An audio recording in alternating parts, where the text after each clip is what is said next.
Hello guys, welcome to my YouTube channel. आज के इस नए वीडियो में फिर देखेंगे न्यू टाइप्स ऑफ क्वेश्चन।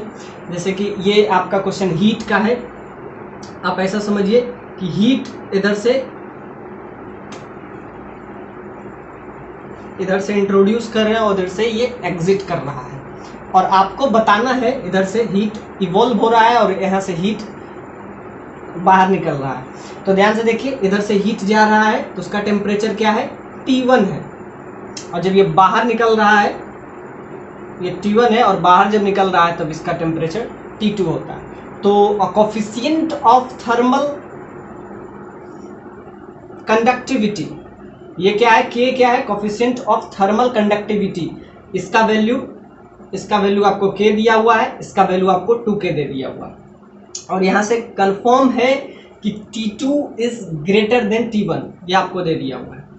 यानी क्या क्या आपको दे दिया है कि यहाँ से हीट ट्रांसफर हो रहा है विथ दिस मीडियम, और यहाँ से थर्मल कंडक्टिविटी इतना मीडियम का K1 है और इसका थर्मल कंडक्टिविटी K2 है। यानी पहले टेम्परेचर इस कंडक्टर का T1 था, और आफ्टर ऑल इस पॉइंट पे आते आते इसका टेम्परेचर क्या हो जाता है, T2 हो जाता है।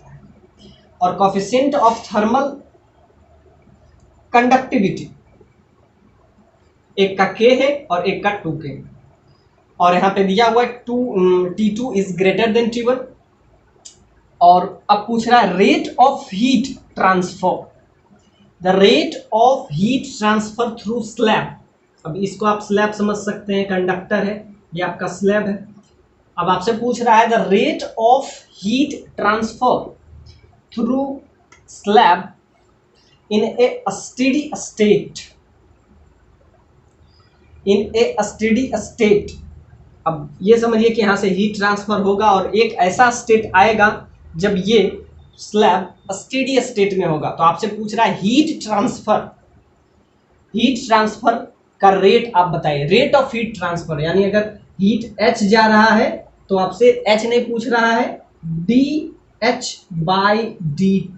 इसको कहते हैं heat transfer, rate of transfer, rate of heat transfer. तो आइए इसको हम किस टाइप से निकालते हैं। तो ये आपका हीट पूरा का पूरा, जब हीट वाले चैप्टर में ये हम कवर अप किए थे। अब आइए एग्जाम आपका जो भी है, अपकमिंग एग्जाम है, उसको देखते हुए इस सारे चैप्टर को टच करते हुए निकलेंगे। इसके बाद फिर न्यू चैप्टर आएगा, फिर मैग्नेटिक फील्ड और भी बहुत सारे चैप्टर, जो भी है चैप्टर सारे को हम कवर अप करेंगे टिल योर एग्जामिनेशन। तो आइए इस क्वेश्चन को भी हम देखते हैं। तो इस क्वेश्चन में हम क्या करेंगे, जैसा कि इसके लिए फॉर्मूला आपको हमेशा याद होना चाहिए, KA डेल्टा T/L। अगर आपको रेट ऑफ हीट निकालना है तो इसका वैल्यू होता है KA। K क्या है, यहाँ पे K आपका है thermal conductivity, coefficient of thermal conductivity. A क्या है, A आपका एरिया है। डेल्टा T क्या है, चेंज इन टेम्परेचर, मतलब पहले टेम्परेचर T था, अब क्या हुआ, जब ये स्टेडी स्टेट में पहुंचा तो इसका टेम्परेचर, सपोज डेट उस टेम्परेचर को हम T ले लेते हैं। T टेम्परेचर कहाँ है, टेम्परेचर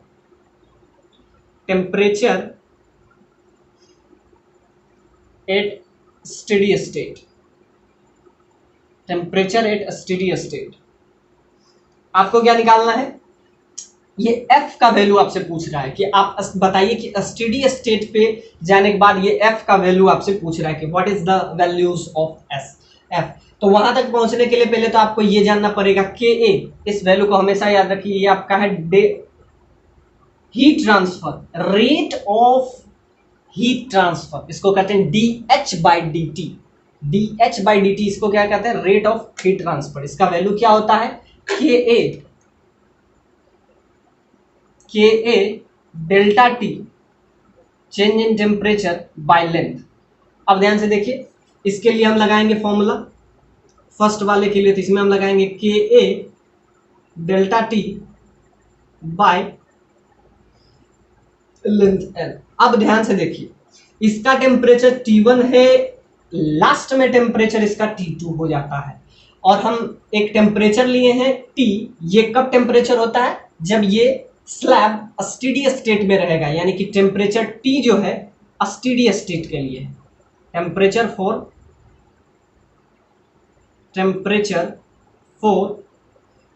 स्टेडी स्टेट। तो इसमें वैल्यू यूज करेंगे, तो ये इसका नाम दे देते हैं delta H by rate of change, rate of transfer of heat, that is के ए। इसका एरिया सेम ही रहेगा। अब ध्यान से देखिए, इसका लेंथ x है, इसका लेंथ 4x है, एरिया तो दोनों का सेम ही रहेगा, एरिया ऑफ क्रॉस सेक्शन तो दोनों के लिए सेम ही रहेगा, तो के ए।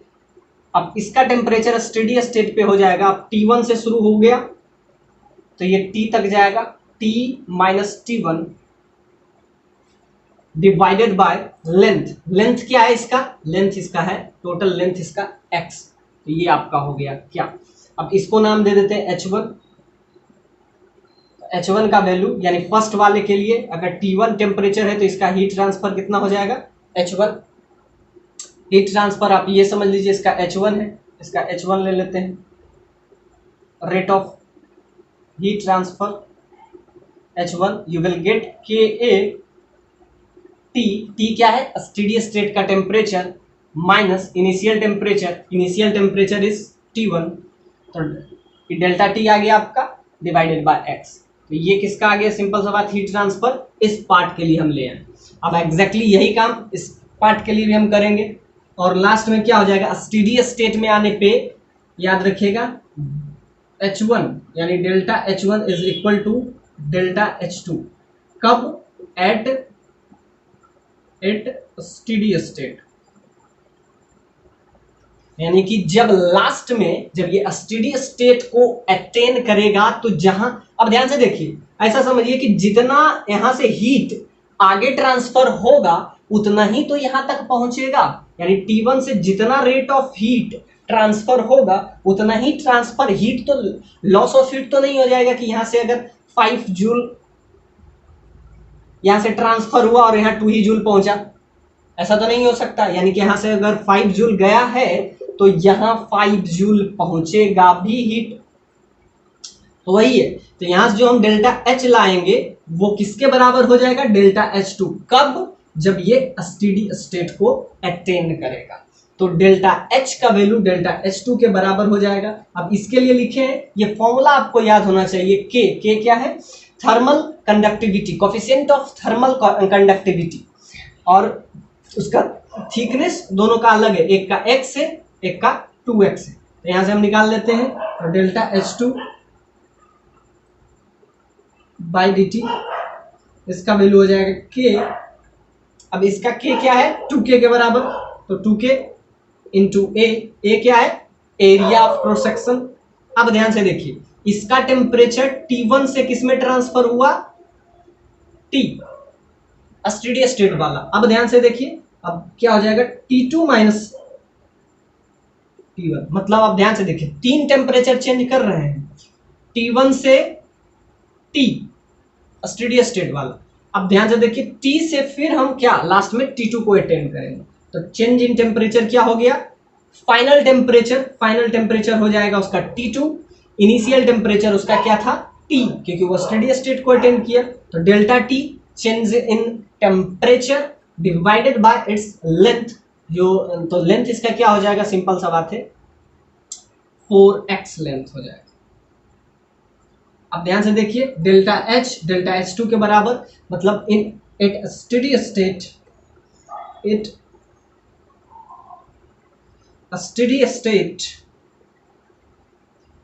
Rate of flow of heat is equal, यानी कि डेल्टा H1 का वैल्यू डेल्टा H2 के बराबर है, मतलब ये वाला जो इक्वेशन है इसके बराबर हो जाएगा। तो क्या हो जाएगा? KA that is equal to T minus T1 divided by x that is equal to K यानी 2K A एरिया, ये आपका हो जाएगा T2 minus T1 divided bye 4x। अब यहाँ से ध्यान से देखिए, k से k कैंसिल, a से a कैंसिल, x से x कैंसिल, यहाँ से बस इजी कर लीजिए। यहाँ से आपका आ जाएगा टेम्परेचर का वैल्यू, यानी ये टेम्परेचर T जो स्टेडी स्टेट में टेम्परेचर आएगा उसको हमको एलिमिनेट करना, क्योंकि हमको किस में टर्म में लाना है, एरिया होना चाहिए, चेंज इन टेम्परेचर होना चाहिए, के कोफिशिएंट ऑफ थर्मल कंडक्टिविटी होनी चाहिए, एक्स होना चाहिए और ये एफ आ जाएगा। तो ध्यान से देखिए, अब बस इसको इजी कर लीजिए, आपका आ जाएगा 4t minus 4t1 that is equal to, यहाँ 2 बचेगा, 2t2 माइनस 2t1। अब ध्यान से देखिए, यहाँ से t का वैल्यू एक ही अननोन बच जाएगा, t का वैल्यू हम ले लेंगे t1 और t2 के टर्म में। तो यहाँ से आपका आ जाएगा ये t1 इधर राइट साइड जाएगा तो प्लस में हो जाएगा, तो 2 कॉमन ले लेंगे t2, और इधर ये आ जाएगा तो प्लस t1, और यहाँ से डिवाइडेड बाय सिंपली बाय 4 हो जाएगा। तो इससे कैंसिल होके लास्ट में 2 हो जाएगा, यानी t का वैल्यू क्या हो जाएगा, t1 plus t2 divided by 2। बस ये वैल्यू आप क्या कर देंगे, इस वैल्यू में यहाँ पे किसी भी इक्वेशन में ये वैल्यू आप इंसर्ट कर दीजिए, आपका क्या आ जाएगा, आपका आ जाएगा एट स्टेडी स्टेट इसका टेम्परेचर dt। तो k एरिया तो वही रहेगा, t का वैल्यू ये रख देंगे, क्या हो जाएगा t1 प्लस t2। तो इसको अगर इजी करेंगे तो इधर से हो जाएगा -2t1 डिवाइडेड बाय 2 और वैल्यू यहाँ से आ जाएगा बाय x। तो यहाँ से आ जाएगा k a और यहाँ पे हो जाएगा सिंपली 2x नीचे, और यहाँ से आपका आ जाएगा t2 माइनस t1। तो यहाँ से आपका वैल्यू सिर्फ f का देखें हैं तो f का सिंपली वैल्यू आ जाएगा, f का वैल्यू आपका 1/2 आ जाएगा, f का वैल्यू 2 आ जाएगा। याद नहीं दीजिए, यहाँ से f का वैल्यू आपसे पूछा है तो f का वैल्यू यहाँ से radiant energy, ratio of radiant energy. अब ध्यान से देखिए, रेडिएंट एनर्जी के लिए हमेशा फॉर्मूला यूज करते हैं, P is equal to radiant energy that is equal to sigma E a t का पावर 4, यानी कि ये इमिशन से, यानी रेडिएंट एनर्जी जो होता है ये टेम्परेचर के पावर 4 के डायरेक्टली प्रोपोर्शनल होता है। ये हम पहले बता चुके हैं, radiant energy is directly proportional t का power 4, it is directly proportional to area, यानी एरिया के डायरेक्ट, मतलब इमिशन जो एनर्जी है वो टेम्परेचर के पावर 4 के डायरेक्टली प्रोपोर्शनल है, एरिया के डायरेक्टली प्रोपोर्शनल है, बाकी ये दोनों कांस्टेंट है। तो याद रखिएगा, रेडिएंट एनर्जी जो इमिट होता है, इमिशन ऑफ एनर्जी, इसको आप जो भी समझिए, इमिशन ऑफ एनर्जी इसका वैल्यू होता है, ये समथिंग कांस्टेंट है, क्योंकि ये डायरेक्टली प्रोपोर्शनल के बाद कांस्टेंट आएगा, दैट इज p से इसको डिनोट करते हैं, तो इसका value sigma a t power 4। तो ये वैल्यू आप याद रखें।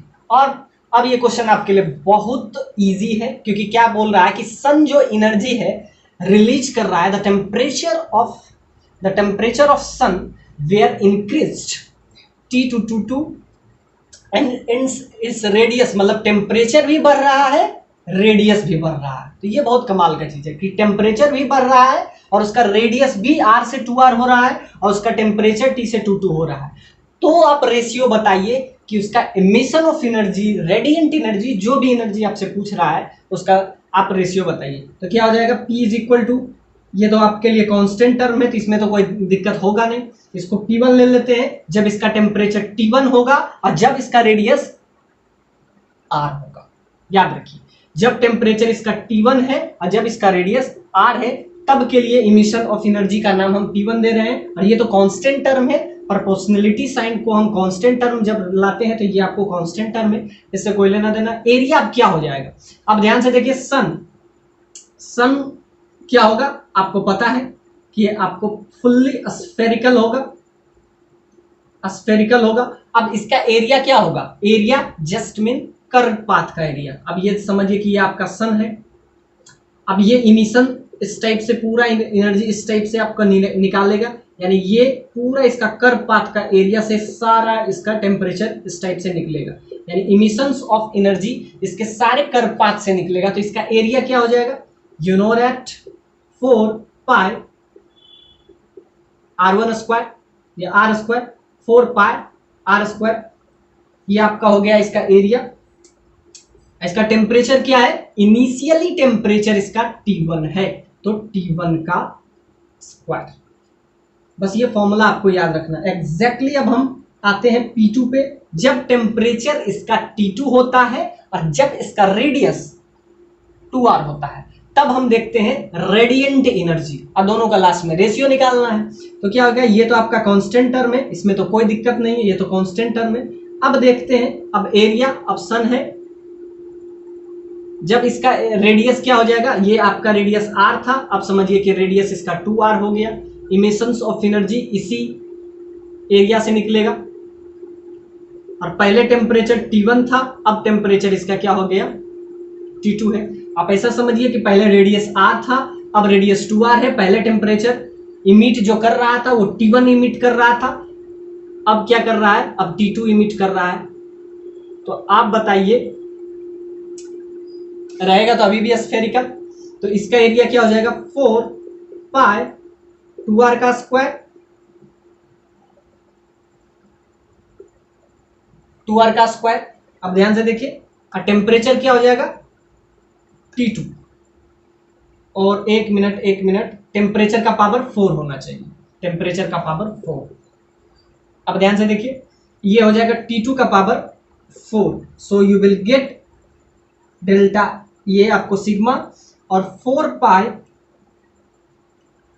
2r का square that is 4r square, और क्या हो जाएगा, ये आपका हो जाएगा पावर 4, तो 2 power 4 you will get 16 t power 4।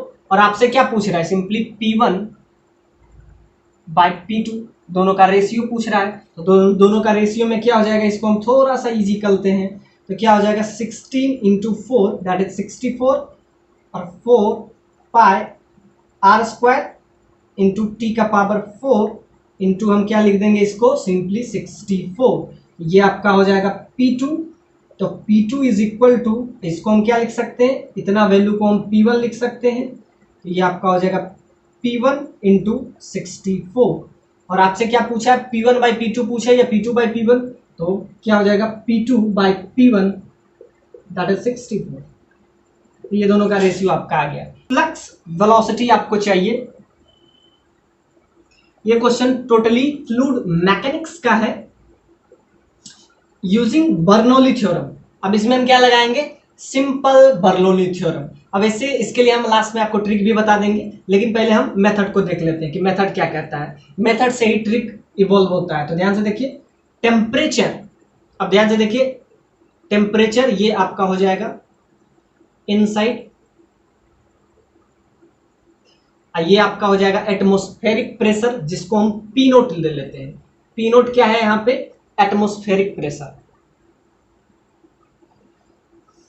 Atmospheric pressure, ये आपका एटमॉस्फेरिक प्रेशर है। अब ध्यान से देखिए, यूजिंग बर्नौली थ्योरम, तो पहले हम ये देखेंगे कि अंदर प्रेशर क्या है, बाहर प्रेशर क्या है। तो पी नोट क्या है, एटमॉस्फेरिक प्रेशर, ये हम आउटसाइड के लिए करेंगे। तो आउटसाइड किसी भी पॉइंट पे हम पहले क्या लेते हैं, बर्नौली थ्योरम में किस दोनों चीज को बराबर करते हैं कि अंदर के पॉइंट और बाहर के पॉइंट दोनों पे, इसी पॉइंट को अंदर है तो ये इनसाइड, यही पॉइंट अगर यहां रहता तो ये आपका पॉइंट हो जाएगा। इसको अगर P1 लेते हैं और इसको अगर P2 लेते हैं, तो क्या देखेंगे कि इस P1 और P2 पे जो भी मतलब प्रेशर लग रहा है वो बराबर हो जाएगा। अब ध्यान से देखिए, तो P2 जो है आउटसाइड है,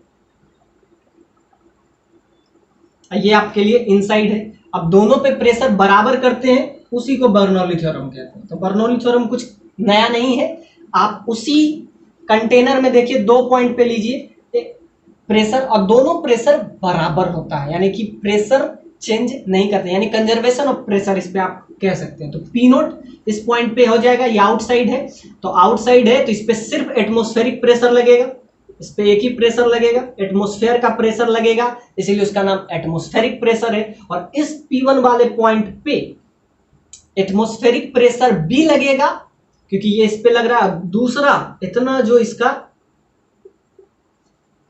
वाटर है, तो वाटर के वजह से भी इस पे प्रेशर लगेगा, यानी कि इस पे दो प्रेशर लगेगा, एक तो atmospheric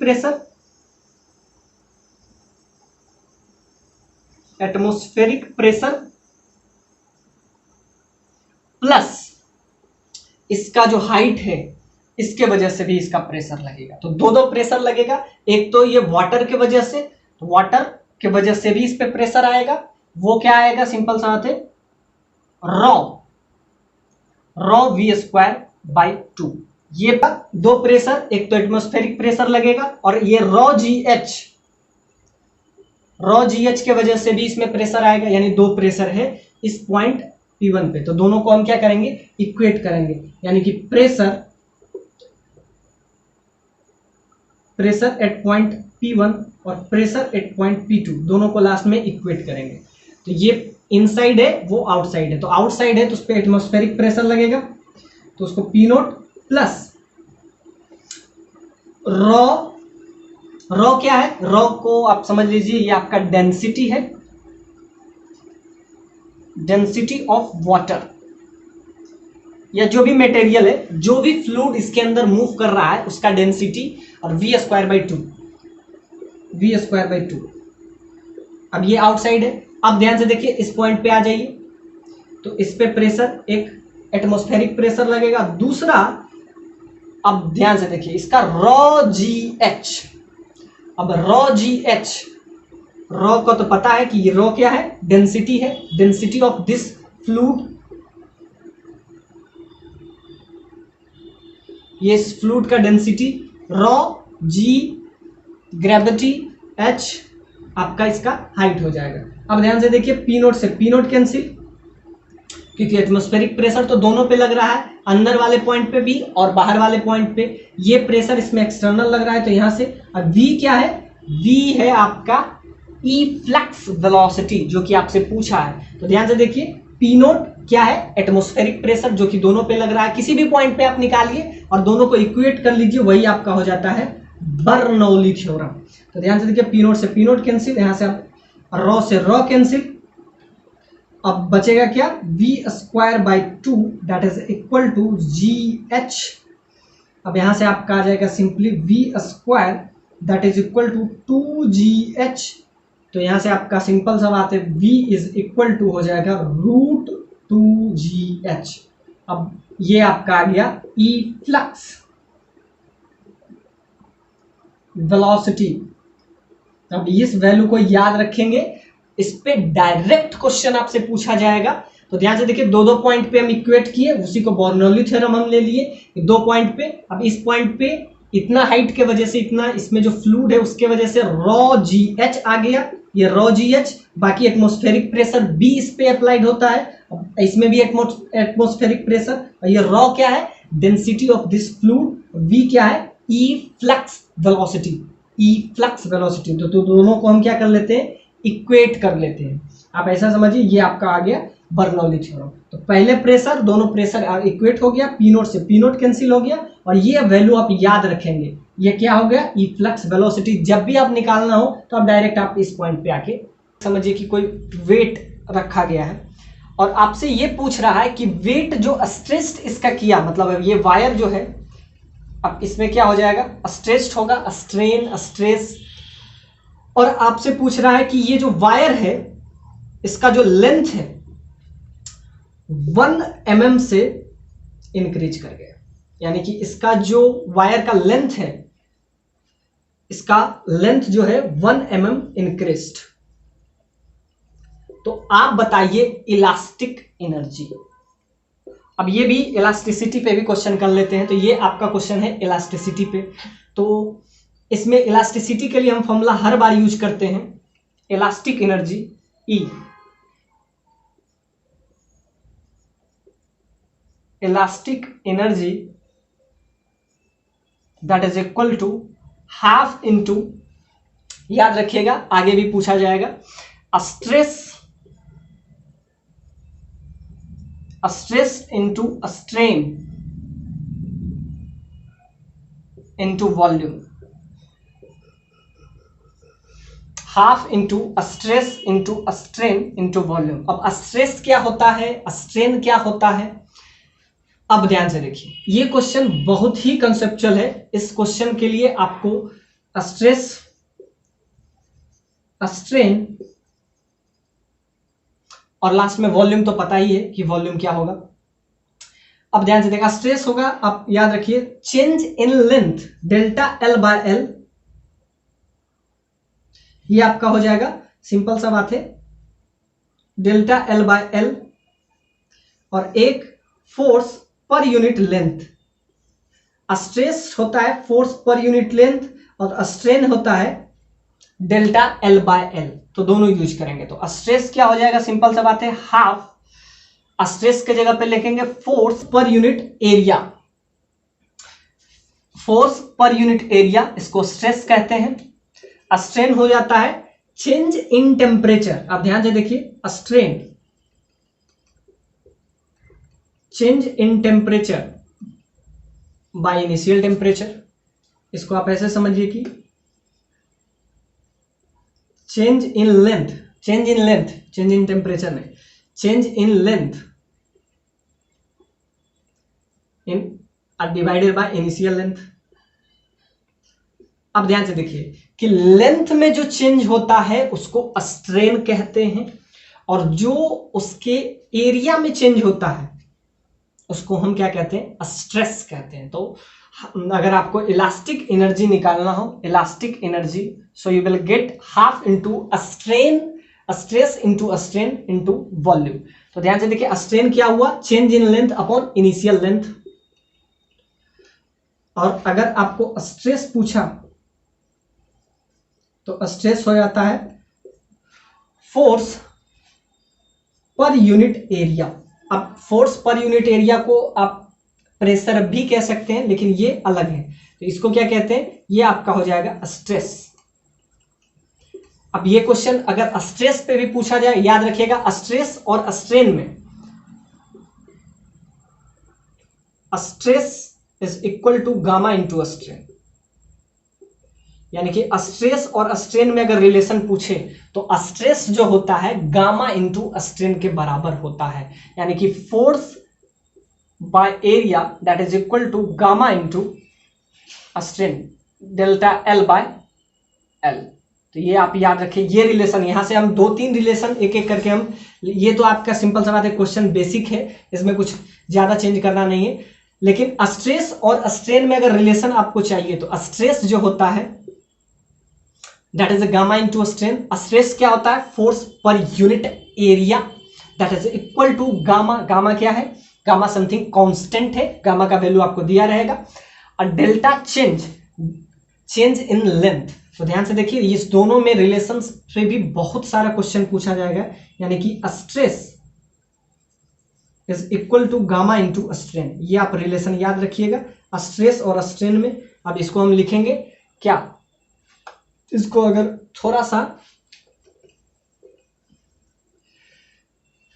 force per unit area, stress by strain, तो स्ट्रेस क्या होता है, force per unit area that is equal to gamma into strain. Strain का वैल्यू क्या होता है, delta L by L initial length. तो आप ऐसे कर सकते हैं, गामा का वैल्यू होगा स्ट्रेस बाय स्ट्रेन, गामा क्या होगा, स्ट्रेस बाय स्ट्रेन। स्ट्रेस क्या होता है, फोर्स पर यूनिट एरिया, और स्ट्रेन क्या हो गया, change in length divided by initial length. तो force per unit area change in length upon initial length, तो ये आपका आ गया गामा का वैल्यू। तो अगर गामा भी कभी पूछे तो गामा का वैल्यू ये आ गया कि change in length, force per unit area change in length upon initial length. बस इसका वैल्यू रख दीजिए और आपके लिए कुछ नया नहीं है, change in length divided by initial length. और वॉल्यूम क्या होता है, एरिया इंटू लेंथ। तो ध्यान से देखिए यहाँ से एरिया, एरिया से एरिया कैंसिल हो जाएगा, एल से एल कैंसिल हो जाएगा और आपका सिंपली बच जाएगा half into F into delta L. कितना से चेंज कर रहा है तो 1 mm से चेंज कर रहा है, तो डेल्टा एल का वैल्यू, चेंज इन लेंथ का वैल्यू क्या हो जाएगा 1 से ही चेंज कर रहा है ना, तो 1, और एफ का वैल्यू तो आपको 200 न्यूटन दिया हुआ। तो ये क्वेश्चन तो बहुत ईजी है। हाफ इंटू इसका रख दीजिएगा F by L into change in length bye initial length into A into L, ये आपका वॉल्यूम हो जाएगा। Area into its length, area से एरिया कैंसिल, लेंथ से लेंथ कैंसिल, तो यहाँ से आपका आ जाएगा half into F into delta L. और डेल्टा एल का वैल्यू 1 है, एफ का वैल्यू, तो यानी कि ध्यान से देखिए हाफ इंटू 200 इंटू 1, तो ये आपका आ जाएगा 100। सिंपल सा बात है कि जो भी आए एनर्जी है तो सिंपल सा बात है जूल हो जाएगा, तो 100 जूल इसका आ जाएगा। तो ध्यान से देखिए स्ट्रेस और स्ट्रेन के बीच में रिलेशन आपसे हम शेयर किए इसमें। तो जब भी इलास्टिक एनर्जी पे कोई भी क्वेश्चन पूछा जाएगा तो stress that is equal to gamma into strain F by terminal velocity पे ये जो क्वेश्चन है ये 2000, जितने भी क्वेश्चन हम इसमें कर रहे हैं ये आपको पता होना चाहिए कि सारा क्वेश्चन प्रीवियस ईयर में पूछा गया है। तो टर्मिनल वेलोसिटी पे भी आपसे क्वेश्चन पूछा है। अब ध्यान से देखिए रॉ का वैल्यू आपको दे दिया हुआ है, स्टील का। अब ध्यान से देखिए रॉ का वैल्यू भी दे दिया हुआ है, टर्मिनल वेलोसिटी भी दे दिया हुआ है, और उसमें ईटा, इसको कहते हैं ईटा का भी वैल्यू आपको दे दिया हुआ है। और आपको टर्मिनल वेलोसिटी निकालना है गैल्सलिंग का, जिसमें आपको ईटा का वैल्यू दे दिया हुआ है, डेंसिटी आपको दे दिया हुआ है, सब कुछ दे दिया हुआ है। बस आपको क्या चाहिए टर्मिनल वेलोसिटी। तो टर्मिनल वेलोसिटी के लिए हमेशा ये फॉर्मूला हम यूज करते हैं, ये फॉर्मूला। लेकिन आपको इसमें सारा चीज पे कमेंट नहीं करना है, क्योंकि आर क्या है यहाँ पे रेडियस। अब ध्यान से देखिए टर्मिनल वेलोसिटी हम यूज किसके लिए करते हैं, अब याद रखिएगा ये आपका आर है, तो आर रेडियस इसमें कमेंट में नहीं है। तो ध्यान से देखिए, तो यहां से आपको आ जाएगा, इसको लिख देते हैं, ये आपका है टर्मिनल वेलोसिटी। ये इक्वेशन देखते ही आदमी को डर लग जाता है, लेकिन इससे आपको कोई लेना देना नहीं। 2/9 इससे आपको नहीं, जो आपको दिया है यानी कि आपको वेलोसिटी से मतलब है और आपको ईटा से मतलब है, रेडियस नहीं दिया हुआ है, रेडियस से आपको कोई लेना देना नहीं। लेकिन एक बात याद रखिएगा, टर्मिनल वेलोसिटी उसके डेंसिटी के क्या है, डेंसिटी के चेंज ऑफ डेंसिटी के डायरेक्टली प्रोपोर्शनल होता है, ईटा के डायरेक्टली प्रोपोर्शनल होगा। यानी ईटा का वैल्यू अगर ज्यादा होगा तो उसका टर्मिनल वेलोसिटी ज्यादा होगा, रेडियस अगर किसी का ज्यादा है तो उसका टर्मिनल वेलोसिटी ज्यादा होगा। ये सब आपके लिए एप्लीकेबल है, बस इतना याद रखिए, बाकी ये इक्वेशन आपके लिए काम का है। अब ध्यान से देखिए ईटा का वैल्यू दे दिया है और आपका टर्मिनल वेलोसिटी 10 सेंटीमीटर पर सेकेंड है, तो इसको अगर चेंज करेंगे तो क्या हो जाएगा 1 मीटर पर सेकेंड। तो इसका वेलोसिटी 1 मीटर पर सेकेंड दिया हुआ है, ईटा का वैल्यू भी दे दिया हुआ है। तो ध्यान से देखिए, अब आपको ऐसा समझिए कि टर्मिनल वेलोसिटी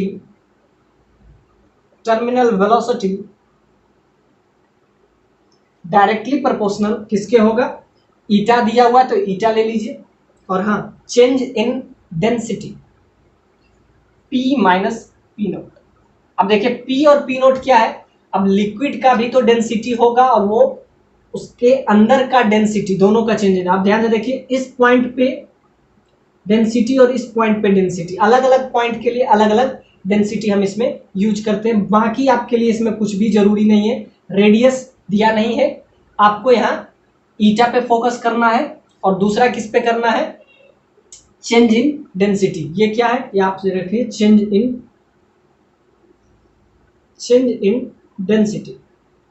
ये क्वेश्चन कभी कभी इस पे भी पूछता है टर्मिनल वेलोसिटी पे, तो ये आपके लिए एप्लीकेबल है। ईटा आपको दिया हुआ है, आपको ये भी दिया हुआ है, चेंज इन डेंसिटी भी दे दिया हुआ है। बस वैल्यू पुट कर दीजिए और put the value and get the result. 2/9 आपका है ईटा का और चेंज इन डेंसिटी, बस इस वैल्यू को पुट कर दीजिए और आपका आ जाएगा टर्मिनल वेलोसिटी। तो सपोज दैट उसका वैल्यू हम ले लेते हैं V2, तो V1/V2 that is equal to eta, एक का ईटा 1 ले लेते हैं दूसरा का ईटा 2 हो जाएगा, और यहाँ पे क्या हो जाएगा, डेंसिटी P1, एक का ले लेते हैं, एक का P2। तो ध्यान से देखिए, ये आपका है, एक का आपका वेलोसिटी 1 दे दिया हुआ है, इसका 1 मीटर पर सेकेंड, तो ये आपका आ जाएगा 1 मीटर पर सेकेंड। V2 हमको निकालना है। एक ईंटा का वैल्यू आपको क्या दिया हुआ है, फर्स्ट वाले का दिया हुआ है 8.85 10⁻⁻⁴। दूसरे वाले का क्या दिया हुआ है, दूसरे वाले का दिया हुआ है आपका ईटा का वैल्यू ये 13.2। अब ध्यान से देखिए, अब खेल है चेंज इन टेम्परेचर का, इसका वैल्यू आपको दे दिया हुआ है 7 पॉइंट, यहाँ पे आपका हो जाएगा, इसका दिया हुआ है तो ये आपका हो जाएगा 1.2, और यहाँ पे 7.8 -1, तो यहाँ एक ही अननोन हो जाएगा V2, जो कि आपका आ जाएगा। ये टर्मिनल वेलोसिटी का क्वेश्चन है।